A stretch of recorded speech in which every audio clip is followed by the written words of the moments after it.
In the first episode, we explore the history of urbanism from antiquity, going through the periods of the Roman Empire, the Middle Ages, the Renaissance, modernism, up to the present day. And at the same time, we were building our map where we are going to design our capital, the perfect city, here in Cities Skylines 1. So if you missed the first video, I suggest you go back, watch it, and then come back here. To continue this saga, you are on the Barbosa Cities channel. I'm asking for your, here at the beginning of the video, your subscription. And let's hype it up, because after all, with a lot of hype, YouTube will show this video to more people who can get to know the channel here.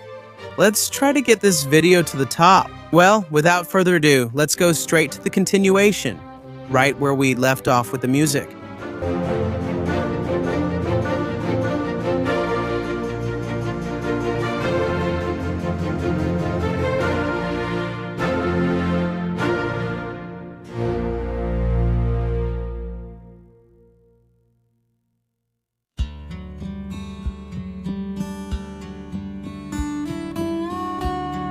Before we draw our first street in the game, we need to look at the precedents, how the theory has translated into practice around the world, and specifically in Brazil. Washington, District of Columbia, and Canberra, two models of capital cities. Washington from 1791 is the direct offspring of French Baroque, transplanted to America. Pierre-Charles L'Enfant overlaid a practical orthogonal grid for the sale of lots. With a monumental system of diagonal avenues for political symbolism, the diagonals connect the branches of government, the Capitol, which is the legislative, and the White House, the executive, on two direct visual axes. However, this overlap created the famous complex intersections and roundabouts, which, although beautiful on the map, are a traffic nightmare in real life. A challenge we'll face when emulating La Plata, but we'll get to it in the Pampas soon. Now Canberra from 1916. The capital of Australia represents the Garden City model. Designed by Walter Burley Griffin and Marion Moroney Griffin, it rejects urban density in favor of the landscape. Griffin used the dramatic topography to align his axes not with palaces, but with the peaks of the surrounding mountains, Mount Ensley and Mount Binbury. Canberra is a city of parks, artificial lakes, low density, often criticized for being too suburban and lacking vibrant urban life, a common risk in overly planned cities. And that's not what we want here in Central Valley.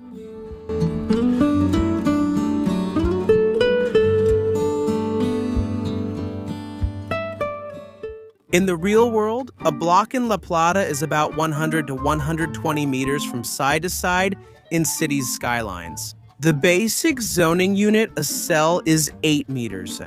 If we use the game's maximum zoning standard, which is 4 cells deep on each side, that is a 4x4 land area. An ideal block would be one with 8 cells of internal width, or 64 meters, which is very small for the modern monumental look of La Plata. The decision? Let's adopt blocks of 10 by 10 units, which leaves an internal space in the middle of the block, with 4 empty units right in the center. And why is this good? This empty space in the middle of the block will be filled with trees or pedestrian paths. This simulates the lungs of the blocks and increases the value of the land, besides allowing for tall trees, which break the monotony of the concrete. In the roads section, we will replicate Bennu's strict hierarchy. We will have local streets where we will use simple 2-lane roads. They will form the fabric of the 10 by 10 unit base. We will use avenues every certain number of blocks. We will replace the local street with a 4-lane avenue, 2 lanes in each direction. And these avenues will have a corner. Have a tree-lined median, preferably with trees that have wide canopies, to provide shade and reduce the heat island effect.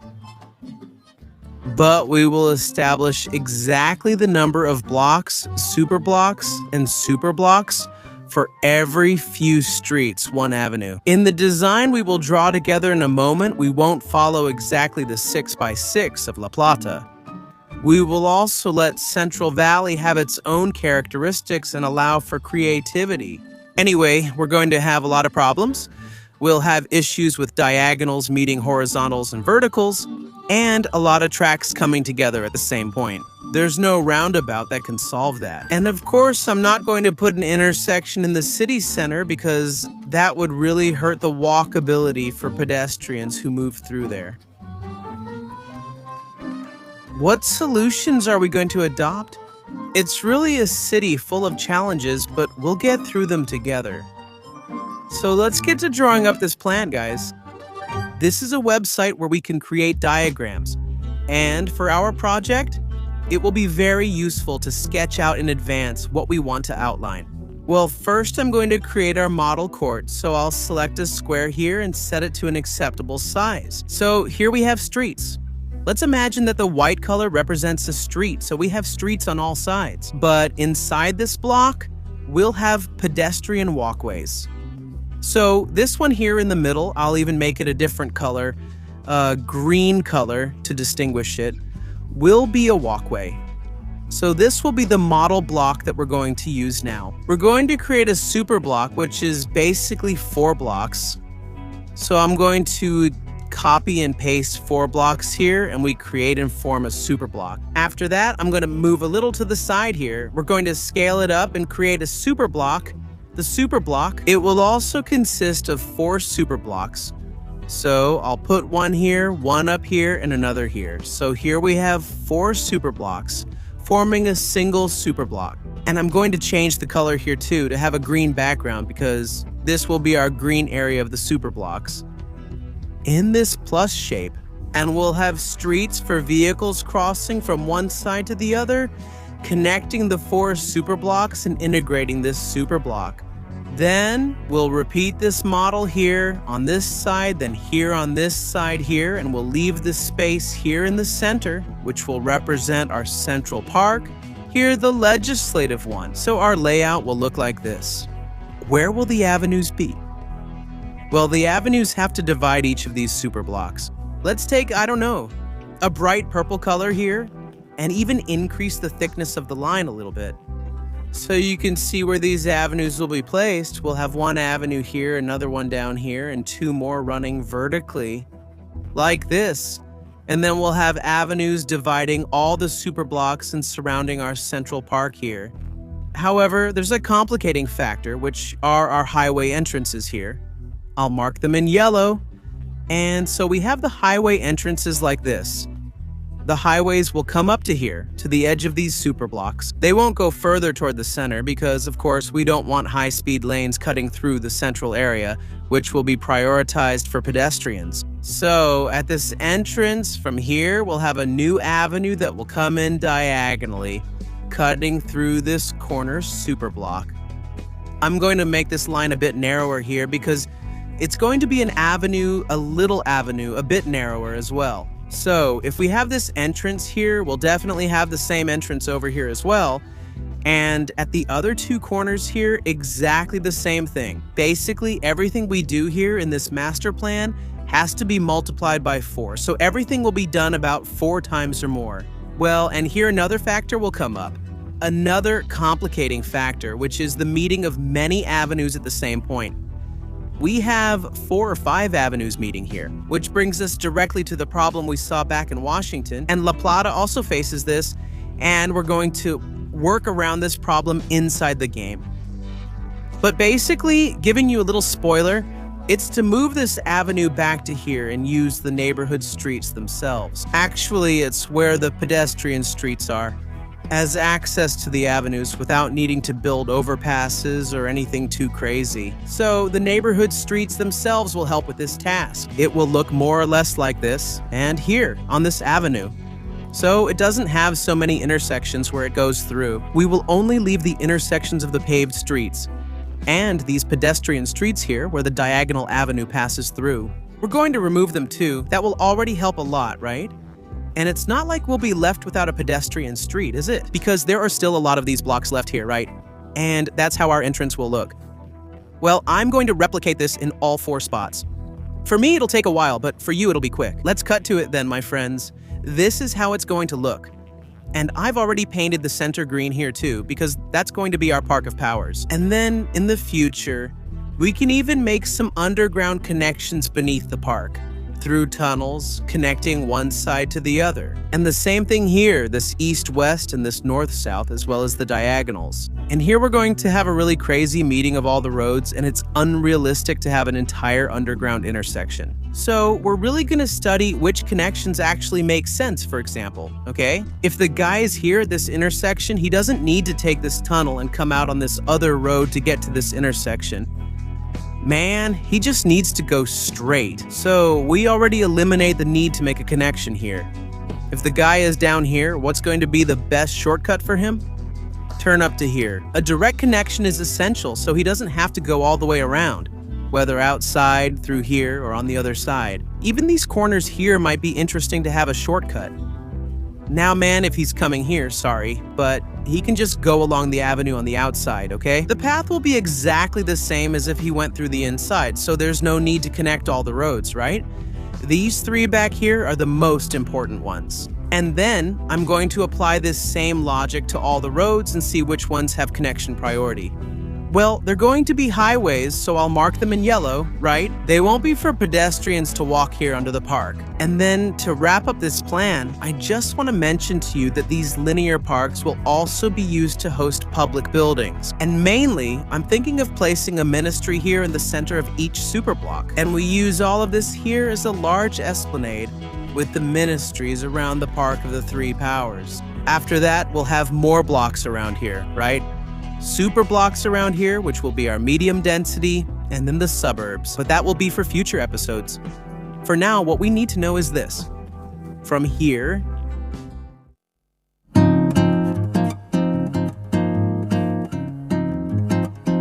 and then we arrive in Brazil, the biggest urban construction site in the world.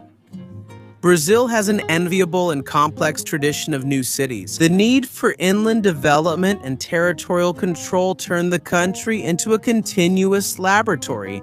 Belo Horizonte from 1997 is Republican positivism.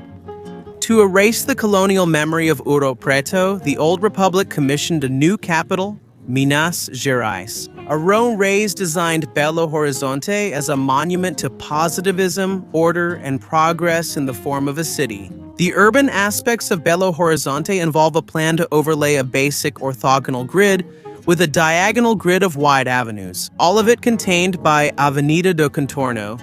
As I already explained in the last episode, which we took as inspiration and adapted for our own Contorno highway. Here in Vale Central, zoning was segregationist from the very beginning. The urban zone, which is inside the Contorno, was for the elite and the administration, the suburban zone for the middle class, and the rural zone. The explosive growth quickly swallowed up Avenida do Contorno, proving that static plans rarely contain fluid social dynamics.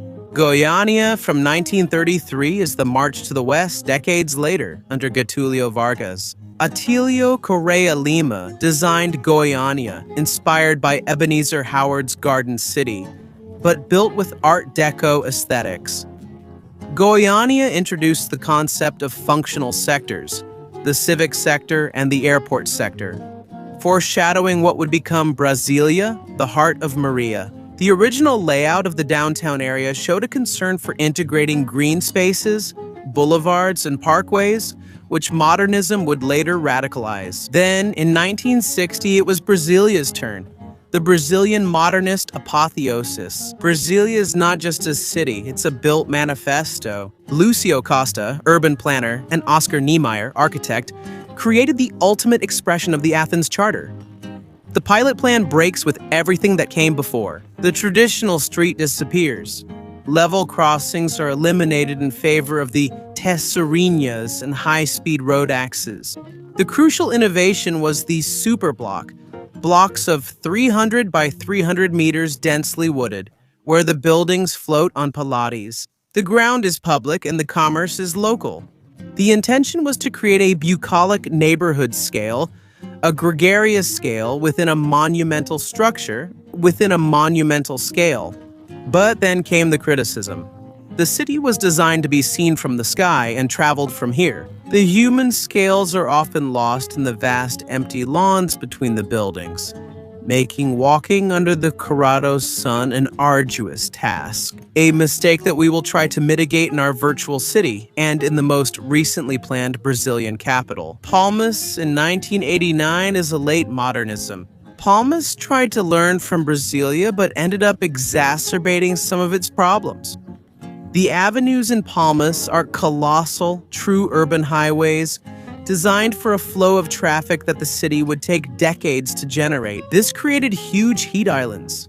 The asphalt absorbs the intense solar radiation of Tocantins, making the city thermally uncomfortable. The plan tried to integrate large green areas, but urban sprawl and the vast empty spaces between inhabited blocks made infrastructure and street social life difficult. That's why our Central Valley project here in City's Skylines 1 will feature a large, dense area in its center and nothing too spread out. But even so, we will still pay a lot of attention to the city's urban landscaping. We'll even take a little inspiration from Canberra's Garden City concept, but not too much. Where are we going to place the suburbs surrounding the city near the Contour Highway? But everything integrated with public transportation? That's an extra level of challenge when planning public transportation, so that the person who lives far from downtown prefers to use a bus, subway, or train instead of a private car.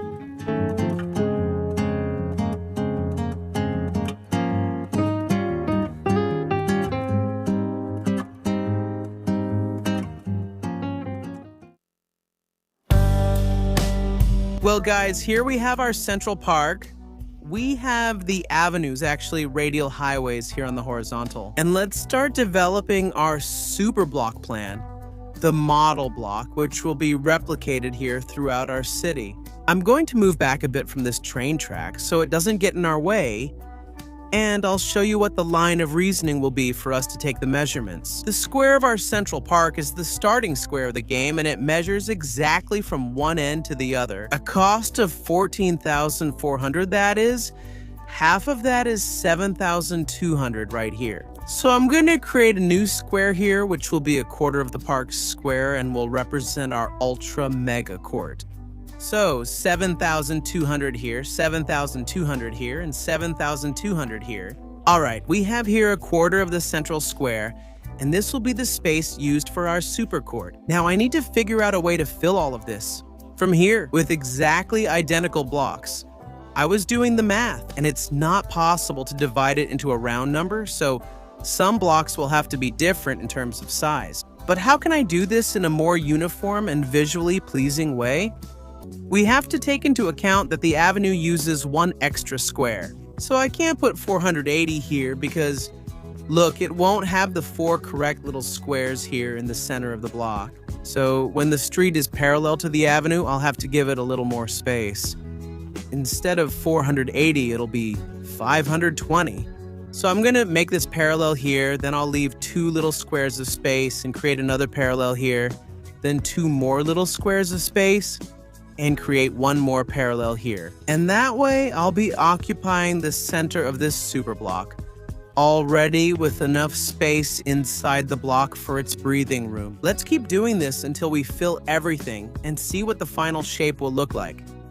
Each time, the space gets smaller. We're occupying the center of the super block here until we reach a certain point. Look, we can't really keep going because it won't fit anymore, so this ends up being the limit of our super block. Well, I'll fill in the remaining streets so we can close it off. All the blocks that will make up this super block here. And then you'll notice that we've already, in a very easy way, replicated here the ideal block that we proposed. There you go. Our super block is now complete. And you can notice that these central blocks here, this strip here, ended up a bit larger, and this other one too, both vertically and horizontally. And that's going to be extremely intentional.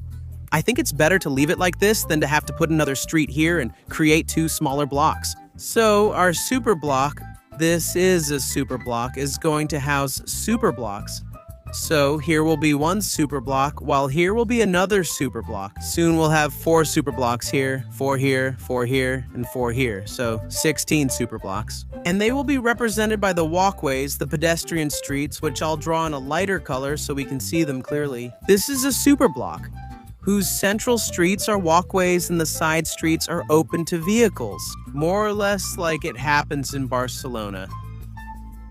So, if you look here, this is a superblock in Barcelona where you can only drive around the outside. Because the streets here, this one more in the center, look, it's a pedestrian walkway. So, we're bringing this Catalan reference here to our planned capital, and that's how it works well. I think I'm going to remove these streets here so we can free up more space in this area that can accommodate several services. Right. Municipal services, public services, parks, squares, and green areas in general. That will separate these 4 superblocks. These 4 superblocks here, right? And this way, we can also make the avenue have fewer traffic light interruptions.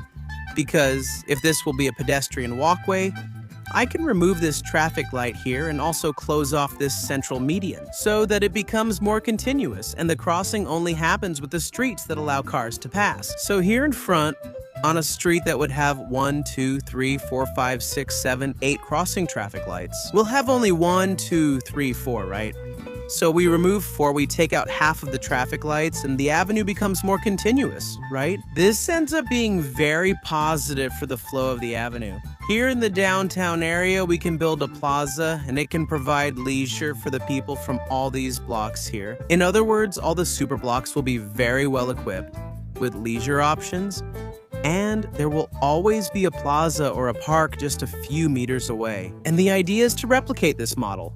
This was the ideal model I came up with around here, near the central park. So we're going to have another superblock here, another superblock here, another one here, and so on, surrounding the entire park. So now I'm going to replicate it here, and this superblock over here will have a difference because it will have a diagonal avenue. The idea is to bring from the city entrance here and from the Contorno Highway direct access to a diagonal avenue cutting the superblock in half. I'm going to replicate it here and then I'll show you.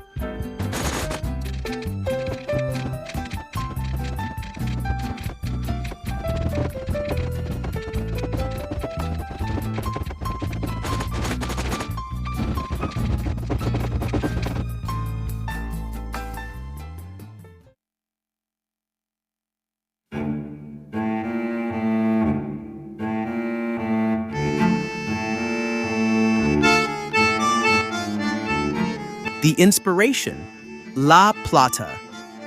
The perfect hygienist city for our challenge in cities Skylines, we chose La Plata, the capital of Buenos Aires province.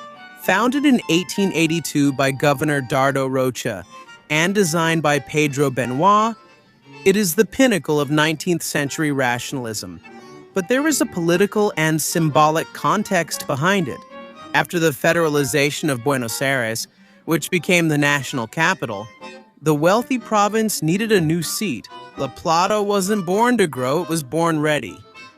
Rocha and Benoit, both Freemasons, infused the plan with symbolism. The city is a perfect, oriented square representing the triumph of human reason over the barbarism of the Pampas. And in it, the geometry of the 6 blocks emerged. The plan of La Plata is a mathematical masterpiece. 1. The urban area is delimited by a ring road, the Avenida de Circunvalación, which is a perimeter avenue. Within this block, an orthogonal grid defines the city. 2. The rhythm. Every 6 blocks of regular streets, there was a wide avenue, 30 meters wide 3. The lungs. At the intersection of these avenues, every 6 blocks, there is a square or a park. This ensures that no resident is more than a few minutes' walk from a green space. It's hygienism in practice. The city breathes through these pores. And we're going to take this same idea, which is a good idea, and we're going to put it in the Central Valley in the design of our blocks, our superblocks. And we're also going to create these green breathing spaces between the dense buildings. But something very common in La Plata is the diagonals. And unlike Washington, where the diagonals aim at buildings, In La Plata, they connect the entire city. The main diagonals, 73 and 74, cross the square from end to end. They meet at the exact geographic center, Moreno Square. In this central square, a symbolic dialogue takes place. On one side, the imposing cathedral in neo-Gothic style, symbolizing divine power. On the other, the City Hall Square, symbolizing civil power.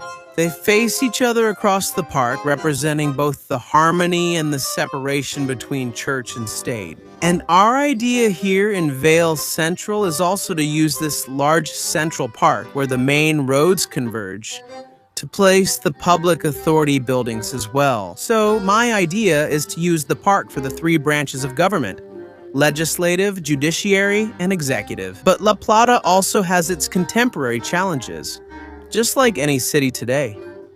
It faces the challenge of adapting its 19th century framework to the 21st century. The diagonals, which are excellent for shortening distances, create 6-point intersections that are dangerous and congested. And for sure, we will also encounter this kind of problem when implementing our pilot plan.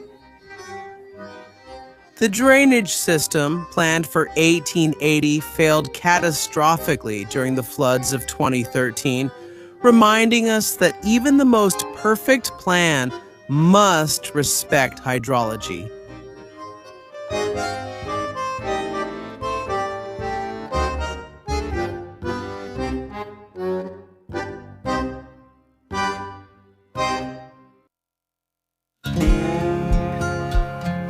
Well, that's it for today, folks. We looked at some of the planned capitals around the world. And here in Brazil, we also delved into the case of La Plata. We can see that all these cities, even though they were planned in advance, still face problems and challenges to be solved today. This is common, this is normal. After all, society is always evolving, and cities have to keep up with this change. We defined the final design of our model Superblocks, replicated them around our Parque do Poderes, our central plaza, and saw them come to life. In today's episode, what will the central zone be? In the next episode, we have to deal with some problems. How are we going to fit the diagonal avenues into this design without creating complex intersections? What will the design of the Superblocks look like? Already starting a transition, leaving the central zone and moving toward a more suburban area? Well, you can find all these answers in the next episodes. For now, I'll stop here and thank you for making it to the end of another video, the second in our series, Vale Central. I want to remind you once again to leave a like if you haven't already. Check your subscription and let's hype it up to see if this video gets to the top. We're always together. A big hug and see you next time. See you.